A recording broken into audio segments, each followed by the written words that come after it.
अस्सलाम वालेकुम। अस्सलाम वालेकुम।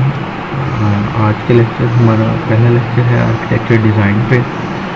अब तक प्रीवियसली हम लोगों ने स्टडी किया था सॉफ्टवेयर इंजीनियरिंग का कोर्स, तो उसके अंदर हमने SDLC प्रोसेस के 5 स्टेजेस को हमने डिस्कस किया था। Architecture design is one of them. और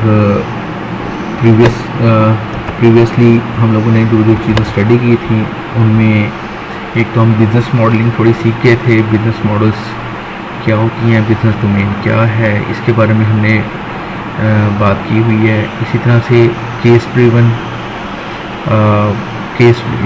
use case driven architecture centric iterative process, इनके बारे में भी हम बात कर चुके हैं। उसके अलावा know about gathering and capturing functional user requirement use cases, इनके ऊपर प्रोटोटाइपिंग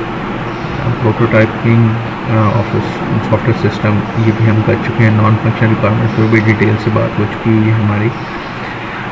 इसी तरह से कुछ डोमेन कंस्ट्रेंट्स और इन चीज़ों के बारे में भी हम लोग काफ़ी हद तक बात कर चुके हैं। इस पूरे कोर्स के अंदर हम लोग ज़्यादा फोकस कर रहे होंगे डिज़ाइन पे कि डिज़ाइन होता क्या है, डिज़ाइन कैसे करते हैं, किसी भी सॉफ्टवेयर के आर्किटेक्चर का डिज़ाइन क्या होता है, उसकी डिज़ाइन की कितनी टाइप्स हैं, डिज़ाइन पैटर्न्स को स्टडीज़ करेंगे और इसी तरह से बहुत कुछ। So let's start with software design. सबसे पहले ये है कि the process of design definition क्या है। Design is a problem solving process whose objective is to find and describe a way, कि एक प्रॉब्लम है, अब उसको क्या सलूशन दिया जाए, उसको किस तरीके से हैंडल किया जाए, उसको किस तरीके से इम्प्लीमेंट, हम सॉफ्टवेयर की दुनिया में उसको किस तरह से इम्प्लीमेंट करें कि हमारा प्रॉब्लम सॉल्व हो जाए। तो ये सारी चीज़ें तो implement the systems functional requirement while respecting the constraints imposed by non-functional requirements such as performance, maintainability, security, persistence, cost, reliability, portability। ये सारी non-functional requirements हैं। इन constraints के अंदर रहते हुए हमने अपने desired functionality attain करनी है। जब हम कोई सॉफ्टवेयर हम सॉफ्टवेयर बना रहे हैं तो उसके लिए आर्किटेक्चर, उसके लिए सॉल्यूशन डिज़ाइन करना है। इस प्रोसेस को कहते हैं the design of the software या architectural design of the software. और इसमें जिन चीज़ों का ख्याल रखा जाता है वो ये कि हमें गुड क्वालिटी के जो प्रिंसिपल्स हैं उनको भी हम लोग इसमें मलहूज़ खातिर रखेंगे। और इसी तरह से बहुत सारी चीज़ें, इन चीज़ों पर भी हम, ये जो प्रिंसिपल्स वगैरह हैं, इन चीज़ों पर भी हम डिटेल में बाद में बात करेंगे। तो अभी हमें डेफिनेशन क्या पता चली कि problem solving process whose objective is to find the way how to tackle the problem. तो ये हमारी डिज़ाइन की डेफिनेशन हो गई। अब डिज़ाइन की इसके लिए डिफरेंट अप्रोचेस हैं, डिज़ाइन के लिए डिफरेंट अप्रोचेस हैं। फर्स्ट ऑफ ऑल हम डिस्कस करते हैं ऑब्जेक्ट ओरिएंटेड अप्रोच। इस ऑब्जेक्ट ओरिएंटेड अप्रोच के अंदर सिंपली क्या होता है कि हम लोग, हमारा जो भी प्रॉब्लम है, लाइक अगर हम किसी एक सुपर स्टोर के लिए, किसी एक शॉप के लिए, किसी भी मतलब कि एक सॉफ्टवेयर चाहिए जिसमें हमने सेल एंड परचेज़ का रिकॉर्ड रखना है, स्टॉक का रिकॉर्ड रखना है, या कोई लाइब्रेरी सिस्टम है, उसके अंदर लाइब्रेरियन ने कितनी बुक्स आ गई, कौन कौन सी बुक्स अवेलेबल हैं, किस शेल्फ में अवेलेबल हैं, किसको इशू हुई, किससे रिटर्न आनी है, कब आनी है, ये सारा रिकॉर्ड मैनेज करना है उसने। तो इस सारी चीज़ें, या यूनिवर्सिटी का सिस्टम है, उसके अंदर स्टूडेंट्स का डेटा सेव होता है, फैकल्टी का डेटा सेव होता है, कौन से स्टूडेंट ने कौन सा कोर्स लिया, कौन कौन से कोर्सेज ऑफर हो रहे हैं, उनके अंदर कौन से मतलब टॉपिक्स को पढ़ाया जाएगा, ये सारा डेटा जो है, ये प्रॉब्लम है कि हमें इस सारे डेटा को मैनेज करना है।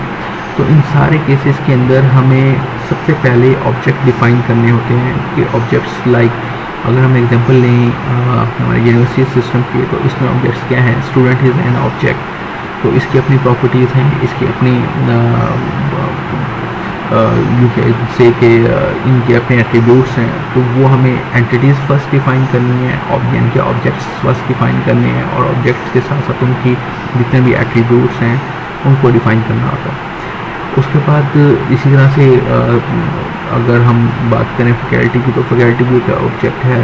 अगर हम सब्जेक्ट्स की बात करें कि क्या क्या सब्जेक्ट्स पढ़ाए जाएंगे, कौन कौन से कोर्सेज पढ़ाए जाएंगे, तो उनके भी कोर्सेज के नाम, कोर्सेज के कंटेंट्स, कोर्सेज के कोर्स कोड्स एक्सेट्रा, ये भी सारे उनके एट्रीब्यूट्स हैं।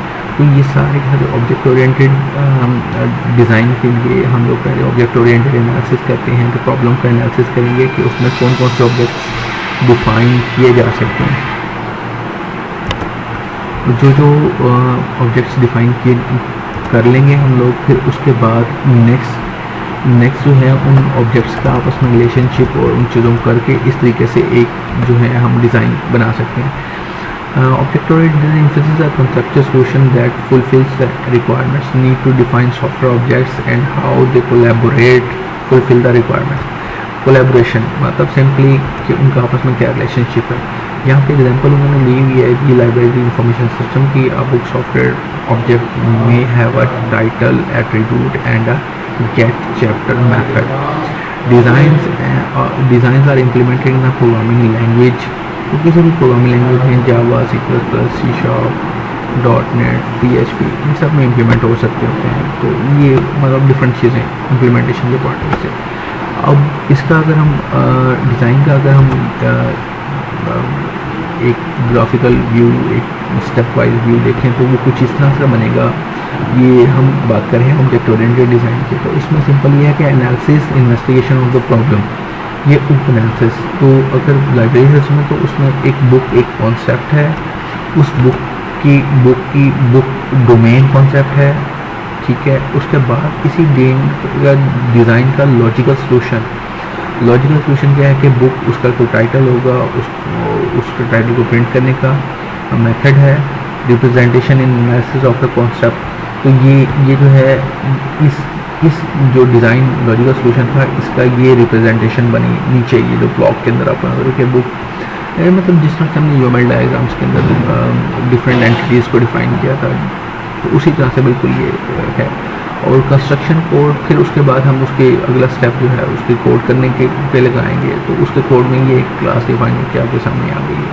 तो ऑब्जेक्ट ओरिएंटेड डिज़ाइन के अंदर हम लोग क्या कर रहे हैं कि डिफरेंट ऑब्जेक्ट्स को पहले उनका एनालिसिस करते हैं, प्रॉब्लम का, उसमें से डिफरेंट ऑब्जेक्ट्स को एक्सट्रैक्ट किया, उन ऑब्जेक्ट्स के हम लोग जो है उनका यूएमएल रिप्रेजेंटेशन बनाते हैं, फिर उसके बाद उसका कोड करते हैं। तो इस तरह से जो है इम्प्लीमेंटेशन होती है हमारी ऑब्जेक्ट ओरिएंटेड डिज़ाइन की।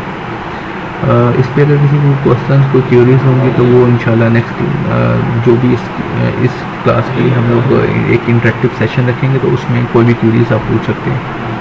Thank you very much. और